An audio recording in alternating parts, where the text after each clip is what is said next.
Did you happen to vote in November's election? I did. Great. Have you ever heard of Proposition 22? No, I didn't. Are you familiar with Proposition 22? Yeah. No. I don't know the ins and outs of Prop 22, unfortunately. Not off the top of my head, no. No, I don't. No, sir. No. No. In California, everyone from Uber drivers to Instacart delivery workers are classified as independent contractors. They are the backbone of the gig economy in America's biggest state. In 2019, California enacted Assembly Bill 5, a law to improve working conditions for those workers, essentially classifying them not as independent contractors, but as full employees. AB 5 passed despite the incredibly aggressive lobbying of these very powerful tech firms. It was really an example of democratic lawmaking. In order to carve themselves out of the newly passed Assembly Bill 5, DoorDash, Lyft, and Uber put forth an initial $90 million towards a new ballot measure, Proposition 22. To give you a rough idea of what is on the line when it comes to classification, it's unemployment insurance, minimum wage, OSHA protections. It's so many things that are not just how much you're paid and what hours you get. They were going to go to the ballot no matter what, whether AB 5 existed or not, to make an exception for their industry so they can continue to profit while the workers suffer and the taxpayers. When a worker doesn't have health insurance, when a worker doesn't get minimum wage, when a worker doesn't have workers' comp, we pay for it, so we're basically subsidizing billions and billions of dollars that these companies are making off of Californians. They poured $200 million into a massive commercial advertisement mailing campaign. They actually made it look like they were doing this to protect their workers. Proposition 22 was advertised as this bold new law that was going to give all of these new benefits, and the campaign did a really good job of instrumentalizing race. They had women of color who represented themselves as, single moms, immigrant men talking about how they couldn't survive off of their full-time job and how they really needed the flexibility of this work. And so the law was advertised as actually something that would provide new benefits to this very, very vulnerable workforce, as opposed to something that would take away benefits from the workforce. And in fact, that is exactly what the law did. The two buzzwords that the Yes on Prop 22 campaign really relied upon were independence and flexibility. You know what I mean? I signed up for Uber because of the freedom and the flexibility. If you vote yes, you're keeping that flexibility. If you vote no, you're kind of eliminating that flexibility. One thing that's important in California, I think we can all agree on, is the need for Uber and Lyft. Vote yes on Prop 22. Vote yes on Prop 22! They were constantly bombarding drivers with this information that if they didn't vote yes on Prop 22, if Prop 22 didn't pass, then their scheduling flexibility was going to be completely taken away. I mean, I'm not really big on politics, but from what I understood on the commercials, California's trying to get us to become employees of Grubhub and things like that. I just want to stay an independent contractor and just keep on doing what I'm doing, work when I want. If I want to take the weekend off, I'll take the weekend off. What was shocking, I would say, is some of the tactics that they were willing to resort to. Things like having us affix propaganda to the deliveries that we were making, including propaganda that we had to, hit okay or I agree to before we were able to move on and continue to do the rest of our work. As soon as you open up the app, you have a big screen that says vote yes on Prop 22, and this is why. If you don't vote yes on Prop 22, we're gonna leave California, we're gonna schedule your hours, you're gonna lose your flexibility, you're only gonna drive certain amount of hours. I mean, they were saying so much stuff, like they were scaring drivers. If the only sort of income is Uber, you're gonna be afraid that you're gonna lose your job.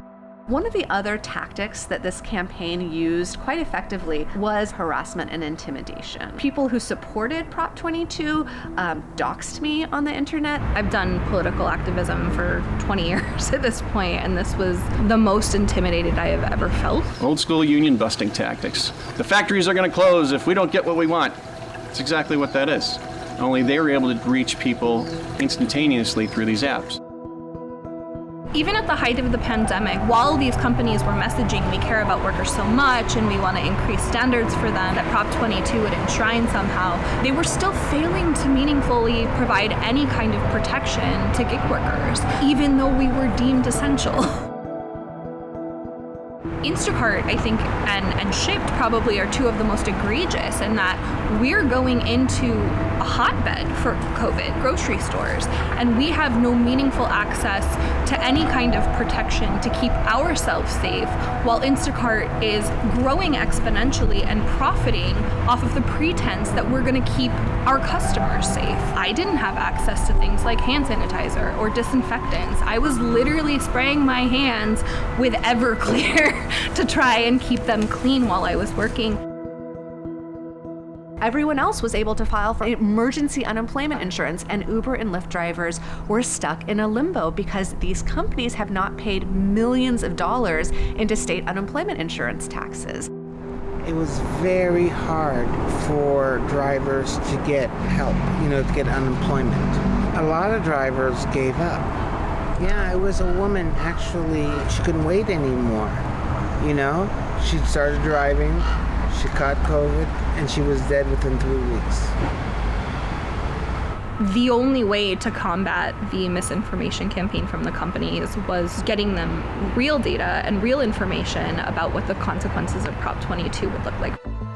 Rideshare drivers packed the streets in opposition to Prop 22. Drivers against Prop 22 hit the road with a message. When you work with Uber and Lyft, what have they done for drivers over the years? I'm asking my friends and family to vote no on Prop 22 because they support worker rights over corporate greed. We were weeks and weeks after weeks making phone calls, calling other drivers, calling the general public, sending text message. Reality is there's no way we could match the money, but we do have the people power. Drivers are coming together to demand their rights, and that's what we have. We have drivers with their authentic voice, not paid spokespeople, who have actually driven for Uber and Lyft, who know that their employee status is important and that they deserve paid sick leave. California propositions now Prop 22. This is the big one. Uber and Lyft want this to pass. And as of right now, NBC News is projecting that Prop 22 will pass. No matter how strong criticism from gig worker activists was, the influence of gig work companies was stronger. Proposition 22 passed with 59% of the vote. Will you do this in other states? So absolutely. I think that the next step is to work with politicians, regulators, drivers, and potentially labor leaders, hopefully, across the country to bring this to more places. One of the pieces of the proposition that was unheard of was that it requires a 7/8 majority of the California legislature to pass anything related to workers' rights. What is really key to understand is how amazingly anti-democratic this is. 7/8 is insane. I've said it before and I'll say it again, Proposition 22 is the most dangerous piece of legislation that I have seen in my lifetime. The possibility for us to spread this to other industries, it's retail, restaurant work, healthcare, and education. Eventually, if we don't wake up, if we don't fight against these big corporations, eventually everything is gonna work through an app. If Uber and Lyft were able to write their own law, what's preventing from Walmart, Home Depot, Target to do the same thing?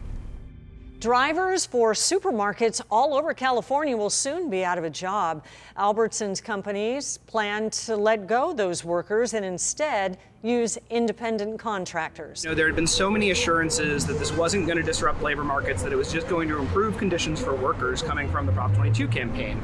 That turned out very quickly to be a lie. Is it fair to have companies like yours essentially setting labor law across the country? No, it's not the role of a company to set labor law. I wish you could get all money out of politics and just have good conversations, but there's money on both sides. There's influence on both sides. Although, let's be fair, the pro forces spent more than $200 million on Prop 22. The con forces spent not even $20 million. Yeah, if you look at it that way, that's fair.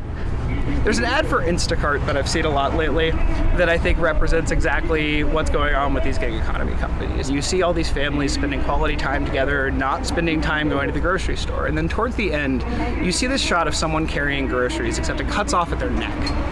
So it's literally removing the personhood of the person who's delivering your groceries in order to give this benefit to this middle class family so that they could have more time. If this is something that scares you as much as it scares me, I think that there is a lot that we need to do immediately to mobilize to ensure that Proposition 22 is upended on the federal level. I'm really excited about the possibility of the PRO Act, which would perhaps most centrally make clear that all working people have the right to organize with one another to raise wages and working conditions. The only way that we can stop this from just getting worse, stop the United States from deteriorating to a place it was during the Great Depression, to address food insecurity, to address housing insecurity, to make sure that people's quality of lives is what they should be in the wealthiest country in the world, is to pass the PRO Act. The workers that are impacted by Proposition 22 are doing everything they can in their limited power to ensure that that happens, and we just need more people to stand behind it.